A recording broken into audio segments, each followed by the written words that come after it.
Boa noite. Os cariocas voltaram hoje a encontrar o velho conhecido, o trânsito. A cidade registrou pela manhã 9 quilômetros de engarrafamento. E o estado do Rio voltou a registrar mais de 300 mortes em 24 horas. E apesar dos números elevados, o prefeito Marcelo Crivella afirmou que os óbitos diários no município são, na maior parte, causados por outras doenças. E para tentar segurar o contágio, a lei que obriga o uso de máscara foi sancionada. E quem estiver sem o acessório poderá ser multado. Vamos falar também sobre o caso do João Pedro. A Defensoria Pública quer adiar a reprodução simulada envolvendo a morte do menino, que estava marcada para a semana que vem. O Jornal do Rio volta em 30 segundos e eu te espero.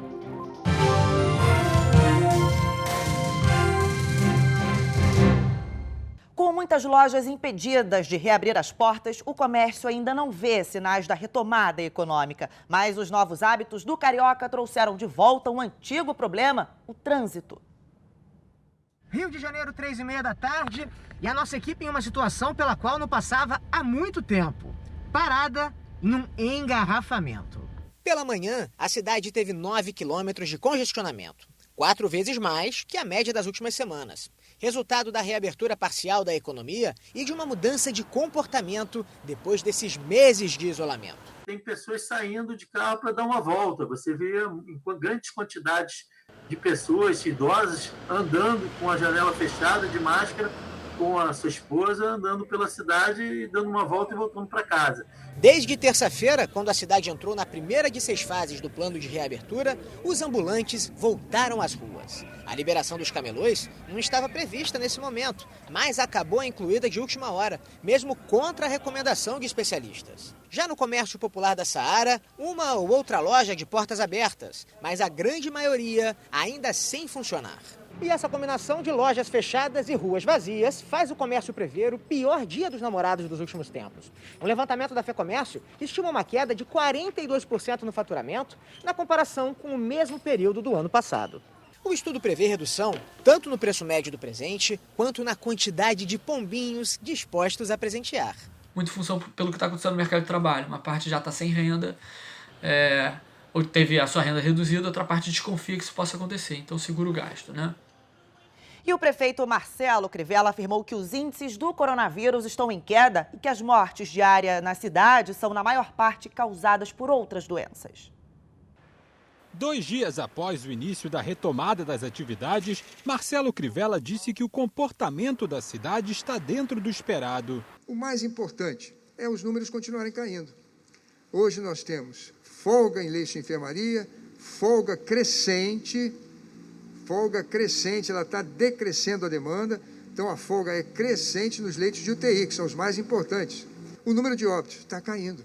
Nós já tivemos quase 400 óbitos. Hoje nós estamos com 220, 225.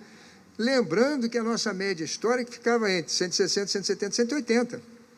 Então o que está aumentando são 40. E se você olhar das pessoas que estão indo em óbito hoje, o maior número não é coronavírus. É aquela pessoa que parou seu tratamento, por exemplo, tem cardiopatia, de cardiologia. Para o subsecretário municipal de saúde, o afrouxamento das medidas de isolamento permite que pacientes retomem o tratamento de outras doenças. Você já imagina aí a quantidade de diabéticos, de cardiopatas, de hipertensos, de outras patologias que nós temos e que ficaram um tempo sem a devida assistência por força da pandemia, mas que agora nós queremos oferecer a oportunidade que esse tratamento seja restabelecido para evitar complicações futuras. Questionado sobre a liberação dos ambulantes legalizados, Crivella afirmou que eles devem seguir as chamadas regras de ouro, como o uso de máscaras e cuidados com a higiene. Segundo a prefeitura, os camelôs licenciados ainda não podem ocupar áreas como orla da praia, faixa de areia, parques e praças. Temos que vigiar? Claro, vamos vigiar. Deu bagunça? Vamos recuar. Fecha tudo. Agora, se nós tivermos consciência cívica, nós vamos entender de que é preciso retornar aos poucos às nossas atividades, porque senão, o afastamento social vai causar mais dano do que benefício. E o decreto que restringe a circulação de ônibus entre a região metropolitana e o município do Rio termina nesta sexta-feira. As empresas de ônibus já se preparam para a possível volta do serviço a partir de sábado e, atualmente, os passageiros só conseguem se deslocar entre o Rio e as demais cidades da região metropolitana por meio dos trens e das barcas.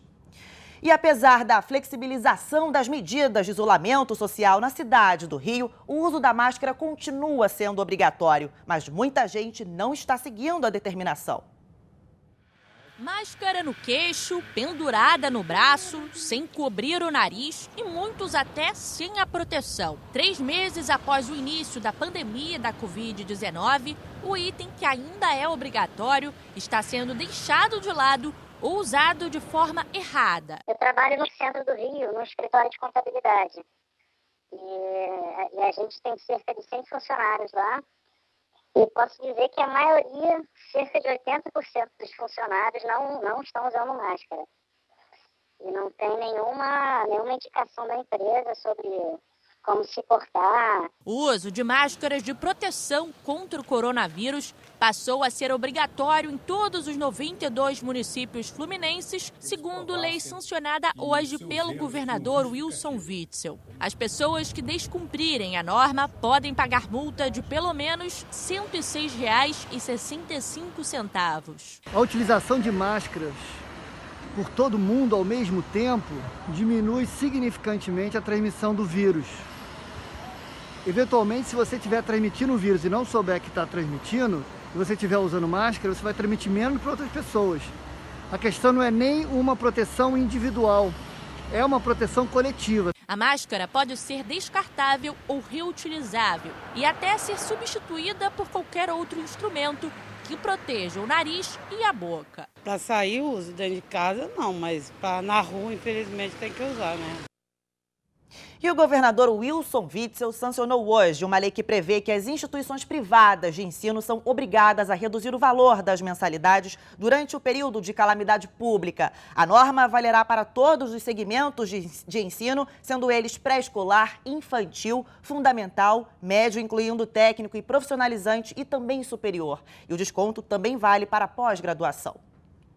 E o setor industrial tem adotado medidas graduais para a retomada econômica, tudo para garantir a saúde e a segurança dos funcionários. Há 1 mês e meio, os funcionários da fábrica da Volkswagen em Resende, no sul do estado do Rio, vivem uma nova rotina, onde a carga horária foi reduzida e procedimentos de higiene intensificados. Mesmo tendo sido a primeira grande montadora a retomar as atividades no país, a produção ainda está 60% abaixo do normal. Nós estamos operando com 30% da nossa capacidade, por uma questão de segurança e também por uma questão de uma demanda baixa. Nós esperamos que o pior da crise já tenha passado e a partir de junho a gente comece a sentir uma recuperação na economia como um todo e nas vendas de caminhões. Um guia elaborado pela Federação das Indústrias do Estado do Rio de Janeiro está ajudando que empresas que também foram afetadas pela pandemia iniciem o planejamento para a retomada econômica. Esse guia traz orientações com medidas para garantir, principalmente, a segurança e a saúde do trabalhador. Esse guia ele traz um conjunto de ações bem-sucedidas internacionalmente e até nacionalmente. O Alexandre atua no segmento de equipamentos elétricos e eletroeletrônicos. A fábrica dele, em Valença, no sul do estado do Rio, adotou algumas medidas sugeridas pelo guia. Ele destaca que mesmo as empresas que não pararam totalmente terão que investir em planejamento neste momento para conseguir se manter de pé. Então, medidas como higienização, uso de máscaras, uso de face shield, medição de temperatura, tudo isso já virou uma rotina nas indústrias. O que é preciso é se adaptar a esses processos de prevenção. E a gente fala agora do caso João Pedro. A família do menino de 14 anos, que foi morto durante uma operação policial em São Gonçalo, prestou depoimento durante 3 dias para o Ministério Público. A polícia agora aguarda o resultado do confronto balístico para saber de que arma partiu o tiro que matou o João Pedro. A Defensoria Pública quer adiar a reprodução simulada do caso envolvendo a morte do menino João Pedro, marcada para a semana que vem. A alegação é de que os policiais envolvidos no caso precisam ser ouvidos novamente antes da reconstituição. A reprodução simulada, por definição, ela só pode acontecer no final da investigação, né? Depois que tudo isso foi colhido, foi trazido para dentro da investigação, foi periciado, foi escutado, né? Se for um depoimento. Então, por isso, a gente precisa que todas as diligências sejam esgotadas antes de se fazer a reprodução. Durante a semana, os familiares do menino foram ouvidos pelo Ministério Público. No dia do crime, uma das testemunhas, menor de idade, prestou depoimento dentro de um caveirão da Coordenadoria de Recursos Especiais, a CORE. Para a Defensoria Pública, o ato é ilegal e a oitiva deve ser desconsiderada. Nós entendemos que esse primeiro depoimento produzido, de forma irregular, considerando a ausência do representante legal, ele já não tem qualquer valor. Ela prestou um outro depoimento conduzido pelo Ministério Público na presença dos responsáveis, que evidentemente suplanta em validade aquele primeiro. A polícia aguarda o resultado do confronto balístico para saber de que arma partiu o tiro que matou João Pedro. O caso aconteceu durante uma operação das polícias federal e civil no Complexo do Salgueiro, em São Gonçalo. A Polícia Civil já sabe que no dia do crime foram feitos disparos em direções opostas. Os policiais que participaram da operação afirmaram que foram atacados por bandidos dentro da casa onde estava a vítima. No entanto, as testemunhas negam a versão apresentada. Segundo a Polícia Civil, esse fato só pode ser confirmado depois da reprodução do caso. Segundo a Defensoria Pública, na casa onde João Pedro foi morto, foram apreendidas 3 granadas intactas. Os artefatos explosivos teriam sido levados do local por um dos policiais investigados pelo crime. O laudo da morte indica que o jovem de 14 anos foi atingido pelas costas por um tiro de fuzil. Por isso, os defensores do caso acreditam que João Pedro morreu no local. E a seguir, a gente fala do drama de moradores de favelas que dependem do auxílio emergencial para passar o mês e ainda não conseguiram sacar o benefício. E o drama para receber o auxílio emergencial de R$ 600 continua. Muitas famílias moradoras de favelas dependem do benefício, mas até agora não conseguiram sacar. Uma pesquisa feita em 231 favelas pelo Brasil revelou que cerca de 6 a cada 10 moradores solicitaram auxílio emergencial, mas para 37% deles a ajuda ainda não chegou. Trata-se de uma população, por exemplo, que em geral não tem poupança, não tem muita facilidade de obtenção de crédito, então é uma população que não tem muito como se virar, como obter uma renda, uma outra fonte de renda, ou não tem riqueza acumulada para lidar com esse momento atual. Enquanto o direito ao benefício não chega, doações e a informalidade têm sido opções para driblar a escassez financeira. É o caso de Rosilene, que está fazendo faxinas e vendendo refeições para conseguir se manter. Estou me sacrificando um pouco daqui e de lá, passando algumas necessidades e para poder botar alimento dentro de casa e poder arcar com algumas contas. Em 2 meses de pandemia do coronavírus, a pesquisa registra que houve um aumento da preocupação com a renda familiar e ainda mais com o risco de perder ou encontrar trabalho. Atualmente, vivem nas favelas brasileiras cerca de 13,6 milhões de pessoas que chegam a movimentar mensalmente uma renda própria estimada em mais de 10 bilhões de reais. Mais da metade dos empreendedores moradores de favela afirmaram ter uma diminuição no movimento de clientes em cerca de 86%. A pandemia trouxe uma série de problemas para os setores da saúde e da economia. O lado positivo, se é que a gente pode falar assim, é que desde o início da quarentena a qualidade do ar melhorou em diversos pontos do Rio de Janeiro. Bastou uma pausa na circulação de pessoas e veículos para tudo melhorar. A poluição, o meio ambiente. Há quase 3 meses, o céu é mais azul e as águas turvas da Baía de Guanabara e da Enseada de Botafogo ficaram mais claras e limpas, permitindo até que a vida marinha voltasse a dar as caras. E até o ar que a gente respira ficou mais leve e puro. é que, com a redução da mobilidade urbana, as emissões de dióxido de nitrogênio e de monóxido de carbono na atmosfera registraram queda. É o que aponta um levantamento do Instituto Estadual do Ambiente, que monitora a qualidade do ar por meio de 58 estações que medem continuamente parâmetros meteorológicos e as concentrações de poluentes dispersos no ar. Então, assim, são lugares que historicamente têm problemas de qualidade do ar e que você sensivelmente conseguiu ver só pela redução na quarentena. As reduções foram registradas nas estações de monitoramento na área do Distrito Industrial de Santa Cruz, na Zona Oeste, que teve queda de 91% na emissão de dióxido de nitrogênio e 32% no monóxido de carbono em maio, se comparado ao período anterior ao isolamento. No Engenho de Dentro, a redução foi de 55%, em Duque de Caxias, na Baixada Fluminense, de 47%, e em Volta Redonda, no sul do estado, de 23%. A poluição do ar é uma das maiores preocupações porque os gases tóxicos produzidos pelas indústrias e pelos automóveis podem afetar não só o meio ambiente, mas a nossa saúde e levar ao surgimento de doenças ao longo prazo, como asma, bronquite e efizema. Por isso, especialistas alertam para alguns cuidados que devem ser tomados agora, principalmente com o afrouxamento das medidas de isolamento social. Tudo isso poderia ser pensado agora nesse novo normal para também reduzir a poluição do ar, para estar protegendo as vidas e protegendo essas pessoas de possíveis contaminações futuras pelo Covid.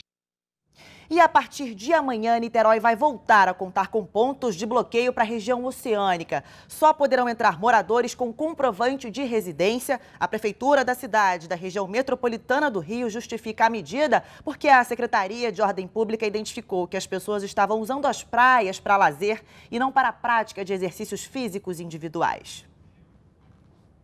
E com a queda de faturamento por conta da crise da Covid-19, bares e restaurantes estão participando de iniciativas para recolher verbas para ajudar a manter os empreendimentos abertos. E uma dessas campanhas, a Brinde do Bem, foi lançada em abril e já injetou R$2 milhões no setor aqui no Rio.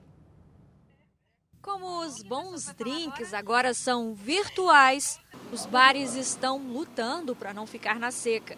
Os do Rio de Janeiro, cidade conhecida pela boemia, registraram queda de quase 70% no faturamento em abril. Nosso principal movimento era à noite, né? Sempre foi à noite. E por mais que a gente tentou adaptar delivery e tal, a gente tem alguma coisa, mas não, muito longe de substituir a nossa venda. A gente tem não sabe como é que vai ser o comportamento do público, como é que vai ser a reação das pessoas, né? Mesmo com a liberação, realmente eu acho que os hábitos vão mudar um pouco e acho que vai ser muito gradativo, então é só esperar para ver, né? A campanha Brinde do Bem foi criada para movimentar o setor com a venda de vales para serem usados depois da quarentena. Mais de R$17 milhões foram arrecadados para cerca de 7 mil bares e restaurantes de todo o país. Os vouchers custam de R$25 a R$100. O valor doado para o bar escolhido pelo cliente pode ser revertido em consumo até o fim do ano. Só no estado do Rio foram R$2 milhões para mais de 600 estabelecimentos cadastrados no projeto. É onde nossos negócios acontecem no dia a dia. E isso diretamente nos impulsionou para essa ação aí de preservar, tentar contribuir na preservação de bares e restaurantes. Os clientes aqui são bastante assíduos, então acho que isso aí contribuiu bastante e a gente teve uma participação muito boa, acho que em torno de 250 aí participantes. Isso aí realmente vai ajudar muito, vai ajudar bastante.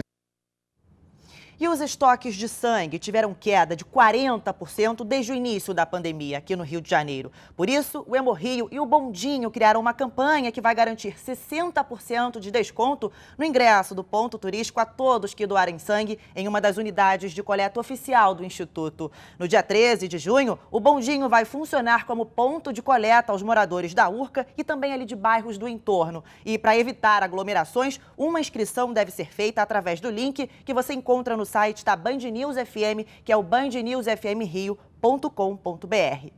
Vamos saber agora como fica a previsão do tempo para sexta-feira em todo o estado e quem conta pra gente é Desirê Brant da Somar Meteorologia. Boa noite, Desirê.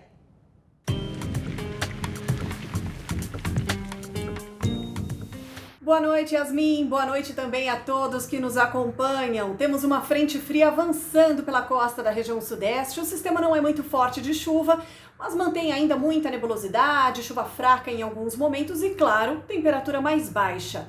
Tudo indica que é só no comecinho da próxima semana que o tempo fica mais firme no Rio. Agora vamos às temperaturas.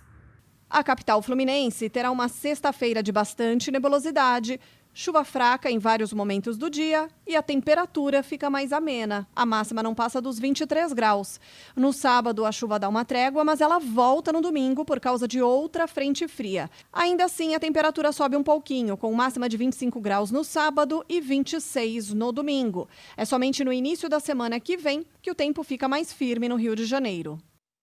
E a seguir tem a expectativa para a chegada de Fred no centro de treinamento do Fluminense.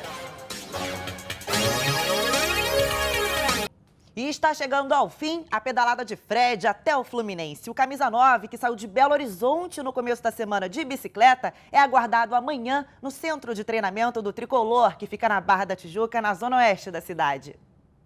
600 quilômetros de uma viagem do bem, recolhendo cestas básicas para famílias pobres. A maioria já está no Rio de Janeiro. Enquanto isso, o atacante termina o 4º dia de pedal. Aí, ó, isso daí é o Fred que mandou, cara. Aí, que doideira aí, ó. Caminhão louco aí, ó.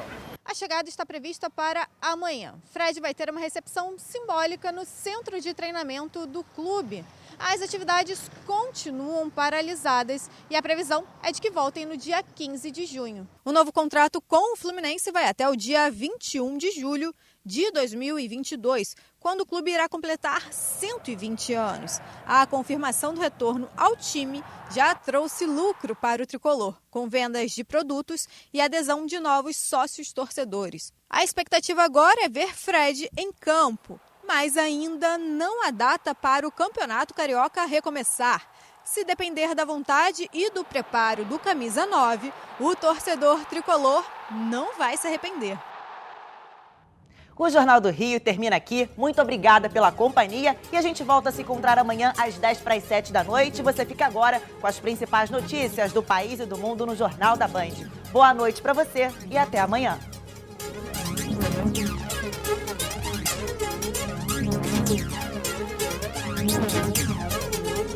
Thank you.